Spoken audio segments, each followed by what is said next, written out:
രാധാകൃഷ്ണൻ തമിഴ്നാട്ടിലെ BJP സംസ്ഥാന president അണ്ണാമലയെ prosecute ചെയ്യാനായിട്ട് സർക്കാർ അനുമതി കൊടുത്തിരിക്കുന്നു. അവിടെ ആഭ്യന്തര സെക്രട്ടറി K. നന്ദകുമാർ എന്ന് പറഞ്ഞ ആളാണ് ഈ ഇതിൽ ഒപ്പ് വെച്ചിരിക്കുന്നത് ഫോർ ദ ഗവർണർ എന്നൊക്കെ പറഞ്ഞിട്ട് ആണ് ഉത്തരവ് ഇറങ്ങിയിരിക്കുന്നത്. ഈ സംഭവം എന്താന്ന് വെച്ചാൽ പീയൂഷ് മാനുഷ് എന്ന് പറഞ്ഞൊരു ആക്ടിവിസ്റ്റ് ഈ അണ്ണാമലയ്ക്കെതിരെ സേലം മജിസ്ട്രേറ്റിന് കൊണ്ട് ഒരു കേസ് കൊടുക്കുകയാണ് ചെയ്തത്. കേസ് കൊടുത്തതിൽ ഇപ്പോൾ പറഞ്ഞ എന്താന്ന് വെച്ചാൽ മതസ്പർദ്ധ ഉണ്ടാക്കുന്ന വിധം അണ്ണാമലൈ സംസാരിച്ചിരിക്കുന്നു. അണ്ണാമലൈ സംസാരിച്ചത് എന്താന്ന് വെച്ചാൽ അത് ഒരു പഴയ ചരിത്ര സംഭവം എന്ന് പറഞ്ഞിട്ട് അണ്ണാദുരയെ പറ്റി ഒരു കാര്യം ഓർക്കുകയാണ്. അണ്ണാമലൈ പറഞ്ഞു എന്താന്ന് വെച്ചാൽ അണ്ണാദുരൈ 1956 മധുര മീനാക്ഷിയെ അപമാനിച്ച് ഒരു പ്രസംഗത്തിൽ സംസാരിച്ചു. അപ്പോൾ അങ്ങനെ അപമാനിച്ചു കഴിഞ്ഞപ്പോൾ അന്ന് തെക്കൻ തമിഴ്നാട്ടിലൊരു ഭയങ്കര സിംഹം എന്ന് പറയാവുന്ന ഒരു പൊളിറ്റീഷ്യൻ ഉണ്ടായിരുന്നു. ഫോർവേഡ് ബ്ലോക്കിൻ്റെ മുമ്പ് കോൺഗ്രസിലും കോൺഗ്രസ് സോഷ്യലിസ്റ്റ് പാർട്ടിയിലും ഒക്കെ ഉണ്ടായിരുന്ന മുത്തുരാമലിംഗ തേവർ എന്ന് പറഞ്ഞൊരു വലിയ കഥാപാത്രം ഉണ്ടായിരുന്നു മധുരയിൽ. അദ്ദേഹം ഈ മുന്നറിയിപ്പ് കൊടുത്തു ഈ അണ്ണാദുരയ്ക്ക്, ഇങ്ങനെ ഹിന്ദു വിശ്വാസത്തിനെതിരെ നിങ്ങൾ അവിശ്വാസികൾ സംസാരിച്ചു കഴിഞ്ഞാൽ മധുര മീനാക്ഷിക്ക് പാലിന് പകരം രക്താഭിഷേകം നടത്തേണ്ടി വരും എന്ന് പറഞ്ഞു. അണ്ണാദുര പേടിച്ച് അവിടെ നിന്ന് ഓടിപ്പോയി എന്നാണ് പറയുന്നത്. ഇതിൽ ഈ മുത്തുരാമലിംഗ തേവർ പറഞ്ഞ ഈ ഭാഗം അത്യാവശ്യം ആളുകൾക്ക് ബോധമുള്ളതാണ്. അണ്ണാദുരൈ പറഞ്ഞത് ചരിത്രത്തിൽ രേഖപ്പെടുത്തിയതായിട്ട് കാണുന്നില്ല. എങ്കിൽ അണ്ണാദുരയെ അപമാനിച്ചിട്ട് ഇത് മതസ്പർദ്ധ ഉണ്ടാക്കാനായിട്ട് ഇയാൾ ശ്രമിച്ചതാണ് എന്നാണ് മജിസ്ട്രേറ്റിന് കൊണ്ട് കേസ് കൊടുത്തത്. മജിസ്ട്രേറ്റ് നോക്കുമ്പോൾ ഇതിന് പ്രോസിക്യൂഷന് അനുമതി വേണമെന്ന് കണ്ടുവന്ന്. അത് തന്നെ ശരിയാണോ എന്ന് എനിക്കറിയില്ല. കാരണം അദ്ദേഹം സർക്കാർ ജോലിയിലൊന്നും ഇപ്പോൾ അണ്ണാമല ഇല്ലല്ലോ. അപ്പോൾ മജിസ്ട്രേറ്റ് അങ്ങനെ പറഞ്ഞു തന്നെ ശരിയാണോ എന്നറിയില്ല. മജിസ്ട്രേറ്റ് പറഞ്ഞു ഇതിന് സർക്കാരിൻ്റെ പ്രോസിക്യൂഷൻ അനുമതി വേണം, അതുകൊണ്ട് അത് മേടിച്ചു കൊണ്ടുപോവാ എന്ന് പോലീസിനോട് പറഞ്ഞു. അങ്ങനെയാണ് ഈ അനുമതി ഉണ്ടായിരിക്കുന്നത്. ഈ പ്രോസിക്യൂഷൻ അനുമതി കൊടുത്തതിൻ്റെ പിന്നാലെ കഴിഞ്ഞ ദിവസം അവിടുന്ന് ഗവർണർ രാജ്ഭവനിൽ നിന്ന് RN രവി ഒരു പ്രസ്താവന ഇറക്കിയിരിക്കുന്നു. ഇങ്ങനെ ഒരു സംഭവം കേട്ടിട്ടും പത്രങ്ങളിൽ വായിച്ചിട്ടും ആളുകൾ രാജ്ഭവനിൽ ധാരാളം പേര് ഉത്കണ്ഠാകുലരായി വിളിക്കുന്നുണ്ട്, നിങ്ങൾ അനുമതി കൊടുത്താണോന്ന്. ഞാനൊരു അനുമതിയും കൊടുത്തിട്ടില്ല. രാജ്ഭവനിൽ നിന്ന് ഒരു അനുമതിയും ഈ പ്രോസിക്യൂഷന് വേണ്ടി കൊടുത്തിട്ടില്ല എന്ന് അദ്ദേഹം നിഷേധിച്ചു. അപ്പോൾ അതും ശരിയാണോ എന്ന് ചോദിക്കുന്നതിന് മുമ്പ് പ്രേക്ഷകരുടെ അറിവിലേക്ക് ഈ മുത്തുരാമലിംഗ തേവർ ആരാന്ന് ഒരു 2-3 വാചകം കൂടി പറയാം. 1908 ജനിച്ച് 1963 മരിച്ചുപോയ ആളാണ്. രാമനാഥപുരത്ത് ആണ് അദ്ദേഹം ജനിച്ചത്. അവിടെ പശുംപൊൻ എന്ന് പറഞ്ഞ സ്ഥലം. അതുകൊണ്ട് പശുംപൊൻ മുത്തുരാമലിംഗ തേവറെന്നും അറിയപ്പെടുന്നുണ്ട്. 3 തവണ അദ്ദേഹം MP ആയിരുന്നു. കോൺഗ്രസ് CSP 1937 നിയമസഭയിലേക്ക് ജയിക്കുന്നത് രാമനാഥപുരം രാജാവിനെതിരെ മത്സരിച്ചിട്ടാണ് അദ്ദേഹം. എന്നിട്ട് ത്രിപുരി സമ്മേളനത്തിൽ കോൺഗ്രസിൻ്റെ പങ്കെടുത്തിരുന്നു. ബോസും സുഭാഷ് ചന്ദ്രബോസും പട്ടാഭി സീതാരാമയ്യയും തമ്മിലുള്ള മത്സരത്തിൽ ബോസിനെതിരെ ഗാന്ധി നിന്നല്ലോ. ആ ത്രിപുരി സമ്മേളനത്തിൽ പങ്കെടുത്തിരുന്നു. എന്നിട്ട് ഗാന്ധി സുഭാഷ് ചന്ദ്രബോസിനോട് ഈ വൃത്തികേട് കാണിച്ചതിൽ പ്രതിഷേധിച്ച് ബോസ് ഫോർവേഡ് ബ്ലോക്ക് തുടങ്ങിയപ്പോഴാണ് അതിൽ ചേരുന്നത് ഈ തേവര്. അത് കഴിഞ്ഞ് ഈ ക്ഷേത്രപ്രവേശനം മധുര മീനാക്ഷി ക്ഷേത്രത്തിൽ അത് 1939 A. വൈദ്യനാഥ് അയ്യർ 6 ദലിതരെയും കൊണ്ട് പോവുകയാണ്. അതിനെ സപ്പോർട്ട് ചെയ്തു ഈ തേവര്.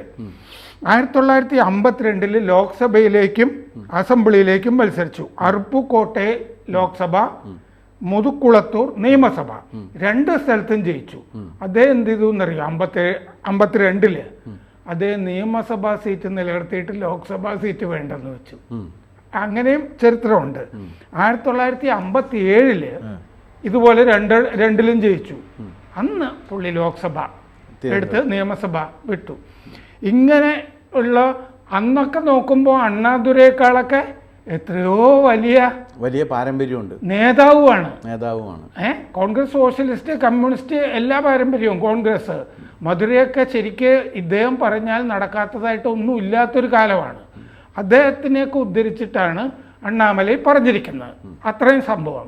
ഇനി ഇതിൻ്റെ അകത്താണ് ആ ഉത്തരവിൻ്റെ കാര്യം. ആ ഉത്തരവിലേക്ക് വരുന്നതിന് മുൻപ് ഒന്ന്, ഇത് ഇലക്ഷൻ സമയത്ത് നടത്തിയൊരു പ്രസംഗമാണ് എന്നുണ്ടെങ്കിൽ ആ ഇലക്ഷൻ സമയത്ത് നടത്തിയ പ്രസംഗത്തിൻ്റെ പേരിൽ നടപടിയെടുക്കാനുള്ള ഉത്തരവാദിത്വം ഇലക്ഷൻ കമ്മീഷനാണുള്ളത്. അന്ന് അല്ല, ഇന്ന് ഇപ്പോൾ അണ്ണാമലയ്ക്കെതിരെ നടത്തുമ്പോൾ ഇലക്ഷൻ്റെ സമയത്താണല്ലോ നടത്തിയിരിക്കുന്നത്. ഇത് അതെ ഇലക്ഷൻ്റെ സമയത്താണ്. അപ്പോൾ ഇലക്ഷൻ്റെ സമയത്ത് ചെയ്തു കഴിഞ്ഞാൽ എല്ലാവർക്കെതിരെയും നടപടിയെടുക്കേണ്ട ഉത്തരവാദിത്വം ആർക്കാണ്? ഇലക്ഷൻ കമ്മീഷനാണുള്ളത്. അപ്പോൾ ഇവർ പരാതി കൊടുക്കേണ്ടത് ഇലക്ഷൻ കമ്മീഷനാണ്. ആ ഇലക്ഷൻ കമ്മീഷൻ എന്തുകൊണ്ട് പരാതി കൊടുത്തിട്ടില്ല എന്നൊരു ചോദ്യം അവശേഷിക്കുന്നു. ഇനി രണ്ടാമത്തെ കാര്യം, ഈ അണ്ണാദുരൈ അടക്കമുള്ളവർ അവിശ്വാസികളാണ്. അണ്ണാദുരൈയുടെ കൂടെ അന്ന് ജസ്റ്റിസ് പാർട്ടിയുടെ PT രാജൻ എന്ന് പറഞ്ഞ ഒരാളും ഉണ്ടായിരുന്നു. അല്ല, ഇത് അവർ പറയുന്നൊരു കാര്യം, കടവുൾ കാട്ടു മിറാണ്ടി എന്നാണ് പറയുന്നത്. ആ കടവുൾ കാട്ടു മിറാണ്ടി എന്ന് പറയുകയും ഹൈന്ദവ ദേവി ദേവന്മാരെ നിരന്തരം അധിക്ഷേപിക്കുകയും ചെയ്തുകൊണ്ടിരുന്ന ഒരാളാണ് അവിശ്വാസിയായിട്ടുള്ള അണ്ണാദുരൈ. അതിനകത്തൊരു പ്രശ്നം വരുന്നത്, അണ്ണാദുരൈ ഏറ്റവും വലിയ അവിശ്വാസിയായ പെരിയോറിന്റെ ശിഷ്യന്മാർ. അതിനകത്ത് വരുന്നത് ഇവർക്ക് വിശ്വസിക്കാതിരിക്കാനുള്ള അവകാശമുണ്ട്, പക്ഷെ മറ്റുള്ളവർക്ക് വിശ്വസിക്കാനും അവകാശമുണ്ട്. അപ്പോൾ വിശ്വസിക്കുന്നവരെ ആ വിശ്വാസത്തിൻ്റെ പേരിൽ അവഹേളിക്കുക എന്നുള്ള കൃത്യമാണ് ഈ ബഹുമാനപ്പെട്ട അണ്ണാദുരൈ ആർക്കെതിരെ ചെയ്തത്? മധുര മീനാക്ഷി ക്ഷേത്രത്തെ അധിക്ഷേപിക്കുമ്പോൾ സംഭവിക്കുന്നത്. ഇന്നും പലപ്പോഴും സംഭവിച്ചുകൊണ്ടിരിക്കുന്ന ഒരു കാര്യമാണ്. ഉദയനിധിയൊക്കെ പറയുന്നു അതിൻ്റെ പാരമ്പര്യത്തിൻ്റെ ഭാഗമായിട്ടാണ്. കാരണം നിങ്ങൾ വിശ്വസിക്കണ്ട എന്ന് പറയുന്നത് പോലെ തന്നെ വേറൊരാൾക്ക് വിശ്വസിക്കാനും അവകാശമുണ്ടല്ലോ. ഈ അണ്ണാമലയ്ക്കെതിരെ പ്രതിഷേധ പ്രകടനം നടത്തിയിരുന്നു ഉദയനിധി കേട്ടോ. അതെ. അപ്പോൾ നിങ്ങൾ വിശ്വസിക്കുന്നു എന്ന് നിങ്ങൾ വിശ്വസിക്കുന്നില്ല, ദൈവമില്ല എന്ന് എനിക്ക് ഉറപ്പാണ്. ആയിക്കോട്ടെ, ദൈവം ഉണ്ടെന്ന് വേറൊരാൾക്ക് ഉറപ്പുണ്ട്. അപ്പോൾ അയാളത് അനുവദിച്ചു കൊടുക്കണ്ടേ? അത് അനുവദിച്ചു കൊടുക്കാതെ ഏകപക്ഷീയമായി ദൈവമില്ല എന്നുള്ള കാര്യം അടിച്ചേൽപ്പിക്കുന്ന രീതി ഒരു ദുരൈക്കും യോജിച്ച ഒന്നല്ല. ഒരാളും അങ്ങനെ ചെയ്യാനായിട്ട് പറയില്ല. അത് ദുരമൂത്തിട്ടുള്ള ആൾക്കാർ മാത്രമേ അങ്ങനെ ചെയ്യുള്ളൂ. ബ്രിട്ടീഷുകാരെയും ധ്വര എന്ന് പറയുന്നത് അത് ധ്വരയാണ്, ഇത് ദുരയാണ്. അപ്പോൾ അതുകൊണ്ട് അങ്ങനെ ചെയ്യാൻ പാടില്ല. ഇനി അക്കാലത്ത് അദ്ദേഹം ഈ നിങ്ങൾ നേരത്തെ പറഞ്ഞ ഈ മധുരസിംഹം അതിനെ എതിർത്തുകൊണ്ട് പറഞ്ഞ് നിങ്ങളിങ്ങനെ ചെയ്തത് തെറ്റാണ്. തേവര് എതിർത്തുകൊണ്ട് പറഞ്ഞ് നിങ്ങൾ ചെയ്യരുത് എന്ന് പറഞ്ഞു. ചെയ്യരുത് എന്ന് പറഞ്ഞപ്പോൾ ഇദ്ദേഹം പിൻവാങ്ങി. ഈ ചരിത്ര സംഭവത്തെ എടുത്ത് ഉദാഹരിച്ചുകൊണ്ടാണ് ഇദ്ദേഹം പ്രസംഗിച്ചത്. അതുകൊണ്ട് അണ്ണാദുരൈ അങ്ങനെ അപമാനിച്ചിട്ടുണ്ടോന്ന് ചരിത്രത്തിൽ ഇല്ല എന്നാണ് വാദം. ചരിത്രത്തിൽ അണ്ണാദുരൈ പറഞ്ഞതായിട്ട്. പക്ഷേ ചരിത്രത്തിൽ എവിടെയെങ്കിലും ചരിത്രരേഖകൾ പരിശോധിച്ചതിന് ശേഷം അണ്ണാമലയെ പോലുള്ള ഒരാൾ വെറുതെ പറയില്ല. എന്താ കാര്യം എന്ന് വെച്ച് കഴിഞ്ഞാൽ, ഒന്ന്, ബ്രില്യൻ്റ് അക്കാഡമിക് റെക്കോർഡുള്ള ഒരാളാണ്. അങ്ങനെ ബ്രില്യൻ്റ് അക്കാഡമിക് റെക്കോർഡാണ്, IIT പ്രോഡക്റ്റാണ്. അവിടെ പോയിട്ട് അപ്പോൾ ഒരു കാര്യം നന്നായിട്ട് ഗ്രഹിക്കാനും അത് എഴുതാനും പറയാനും ഒക്കെ കഴിവുള്ള ഒരാളാണ്. അല്ലാതെ നമ്മുടെ A.A. റഹീം പാർലമെൻറ്റിൽ പോയി നിന്ന് ഇംഗ്ലീഷിൽ പ്രസംഗിക്കുന്ന രീതിയിൽ പ്രസംഗിക്കുന്ന ഒരാളല്ല.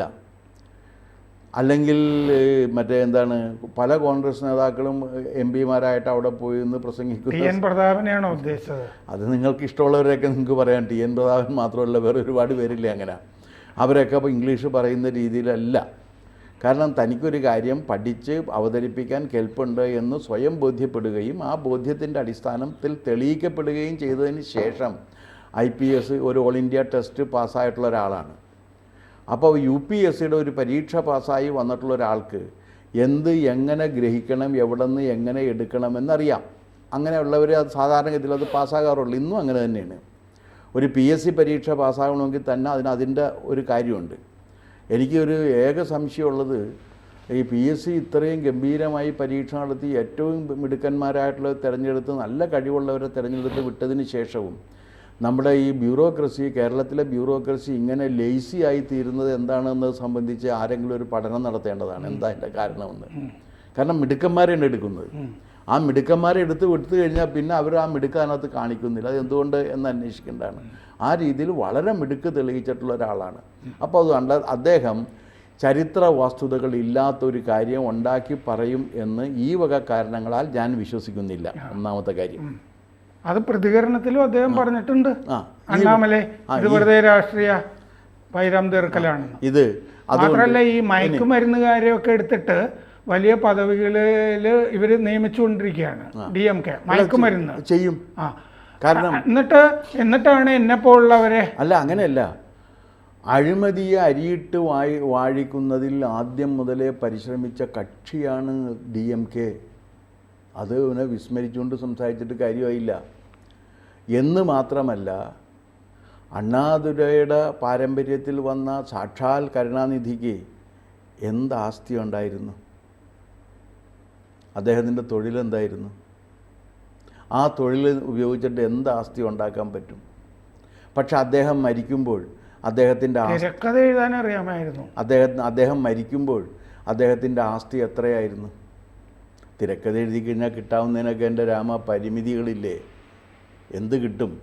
ഞാൻ ഉദ്ദേശിച്ചത് എന്തിനും തിരക്കഥ എഴുതാൻ പറ്റും എന്നുണ്ട്. അപ്പോൾ അതുകൊണ്ട് പക്ഷേ രാഷ്ട്രീയം ഉപയോഗിച്ച് വലിയ രീതിയിൽ ധനസമാഹരണം നടത്തി, അഴിമതിയിലൂടെ ധനസമാഹരണം നടത്തിയിട്ടുള്ള പാരമ്പര്യം DMK കക്ഷികൾക്കുണ്ട് എന്നുള്ള കാര്യം നമുക്ക് നിഷേധിക്കാൻ കഴിയുന്നൊരു കാര്യമല്ല. പക്ഷെ അണ്ണാമല അതിനെതിരാണ്. അണ്ണാമലയ്ക്കെതിരെ അണ്ണാമല അഴിമതിക്കെതിരെ കുരിശുദ്ധം നടത്തിക്കൊണ്ടിരിക്കുന്ന ഒരു ഏകാംഗ സൈന്യമാണ് തമിഴ്നാട്ടിൽ. ആ തമിഴ്നാട്ടിൽ എന്ന് മാത്രവുമല്ല, അണ്ണാമലൈ തമിഴ്നാട്ടിൽ വന്നതിന് ശേഷം BJPക്കൊരു പുതിയ മുഖമുണ്ടായി, പുതിയ കരുത്തുണ്ടായി, ജനങ്ങൾക്ക് ഭാരതീയ ജനതാ പാർട്ടിയിൽ വിശ്വാസം വന്നു എന്ന് മാത്രമല്ല, ക്രമേണ അവിടെയുള്ള ഈ ദ്രാവിഡ പാർട്ടികൾക്ക് പകരമായി ഈ പാർട്ടി വളർന്നു വരും എന്ന് കണ്ടപ്പോൾ എങ്ങനെയെങ്കിലും ഇയാളെ വകവരുത്തണം എന്ന രാഷ്ട്രീയ ദുഷ്ടലാക്കോടു കൂടിയാണ് ഇത് കുക്കഡപ്പ് ചെയ്തൊരു സാധനം ഉണ്ടാക്കിയത്. ഇനി ഇത് ചെയ്തിരിക്കുന്ന ഒരാൾ എന്തോ ഹോം സെക്രട്ടറി ആണെന്നാണല്ലോ പറയണത്. ചിലപ്പോൾ ഈ ഹോം സെക്രട്ടറിക്ക് വ്യക്തിപരമായിട്ട് അണ്ണാമലയോട് വല്ല വൈരാഗ്യം ഉണ്ടോ എന്നുള്ള കാര്യം കൂടി അന്വേഷിക്കേണ്ടതുണ്ട്. കാരണം എന്ന് വെച്ചാൽ ഹോം സെക്രട്ടറി IAS കാരനായ ഇവർ ബാച്ച്മേറ്റ്സ് ആണോ? ഇന്നിപ്പോൾ ഈ ഹോം സെക്രട്ടറി എവിടെ നിൽക്കുന്നു? അധികാരം രാഷ്ട്രീയത്തിലാണല്ലോ ഉള്ളത്. അപ്പോൾ ഹോം സെക്രട്ടറി എവിടെ നിൽക്കുന്നു? ഹോം സെക്രട്ടറി IAS ആയിരിക്കുമല്ലോ. IAS ആയിക്കോട്ടെ, ഇയാൾ IPS അല്ലേ? ഇയാൾ IPS ആണല്ലോ. അപ്പോൾ IAS IPSും തമ്മിൽ എവിടെയും ഒരു റിഫ്റ്റ് ഉണ്ട്. ആ റിഫ്റ്റിൻ്റെയും കൂടി ഭാഗമാണോ എന്ന് ഞാൻ ആണെന്നല്ല പറയണ, ആണോ എന്ന് അന്വേഷിക്കേണ്ടതാണ്. രണ്ടാമത് ഇയാളോട് വ്യക്തിപരമായിട്ട് എന്തെങ്കിലും അനിഷ്ടമുണ്ടോ എന്ന് നോക്കണം. മൂന്നാമത്തെ കാര്യം എന്ന് വെച്ച് കഴിഞ്ഞാൽ നമ്മുടെ ശിവശങ്കരനെ പോലെയുള്ള ഒരു ഓഫീസർ ആകാം ഇയാൾ. അതൊക്കെ ആകാമല്ലോ. DMK പറയുന്നത് കേട്ട്, കാരണം ഹിസ് മാസ്റ്റേഴ്സ് വോയിസ് ആണ്.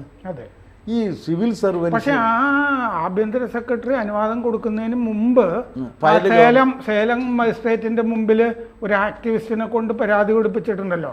ആ മജിസ്ട്രേറ്റ് പ്രോസിക്യൂഷൻ അനുമതി ഇതിന് ആവശ്യമുണ്ടെന്ന് പറയുന്നത് ശരിയാണോ? എന്തിന്റെ അടിസ്ഥാനത്തിലാണ്? കാരണം അണ്ണാമലൈ പ്രോസിക്യൂട്ട് ചെയ്യണമെന്നുണ്ടെങ്കിൽ അദ്ദേഹം ഏതെങ്കിലും സർക്കാർ പദവി വഹിച്ചിട്ടുണ്ടിരിക്കണം. അദ്ദേഹം ഇല്ല. അദ്ദേഹം ഹീസ് എ പൊളിറ്റീഷ്യൻ. അതെ, at present he's a politician. He's a retired employee. Retired എംപ്ലോയിയെ പ്രോസിക്യൂട്ട് ചെയ്യാനായിട്ട് ആരുടെ അനുവാദമാണ് വേണ്ടത്?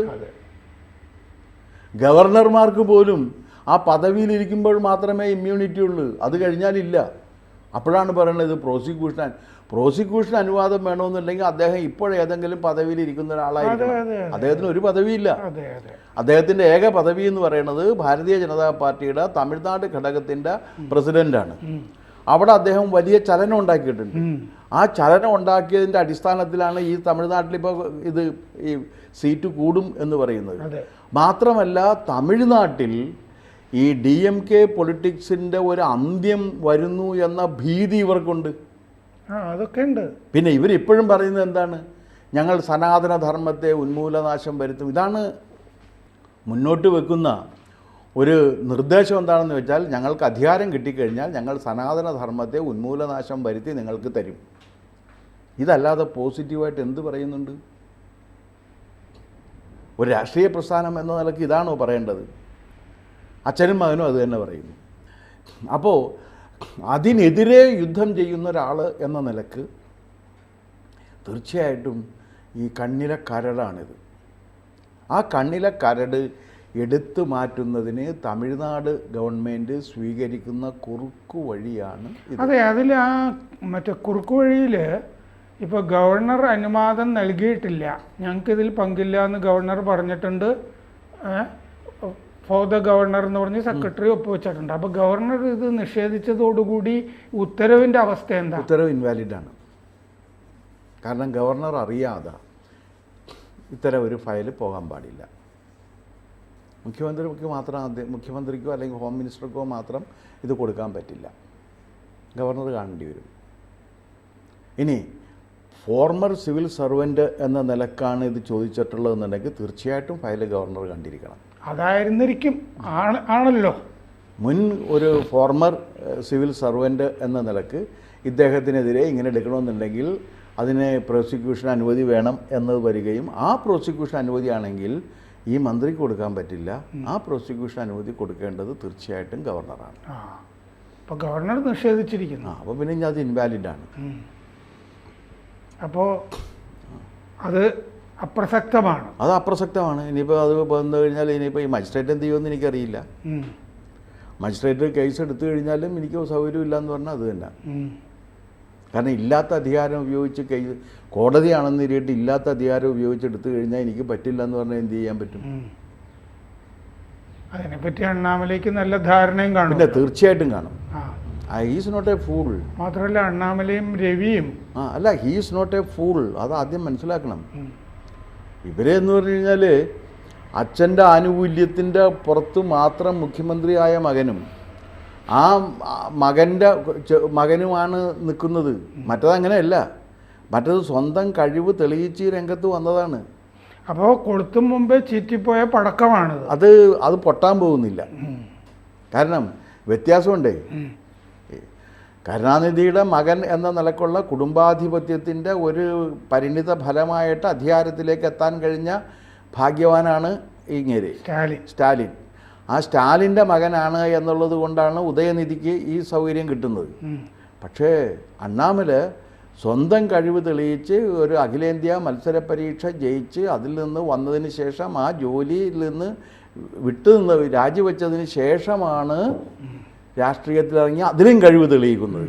അപ്പോൾ അതുകൊണ്ട് യോഗ്യൻ എൻ്റെ ദൃഷ്ടിയിൽ അണ്ണാമലയാണ്. മറ്റേ ഉദയനിധിയും മറ്റേന്താണ്. അപ്പോൾ അണ്ണാമല എഴുതുന്നതിന് മുമ്പേ ജയിച്ചൊരു മത്സര പരീക്ഷയായിട്ട് ഇത് കരുതാവുന്നതാണ്. കൂടുതൽ വാർത്തകളും വിശേഷങ്ങളും നിങ്ങളിലേക്ക് എത്താൻ ABC മലയാളം സബ്സ്ക്രൈബ് ചെയ്യുക, ബെൽ ബട്ടണും അമർത്തുക.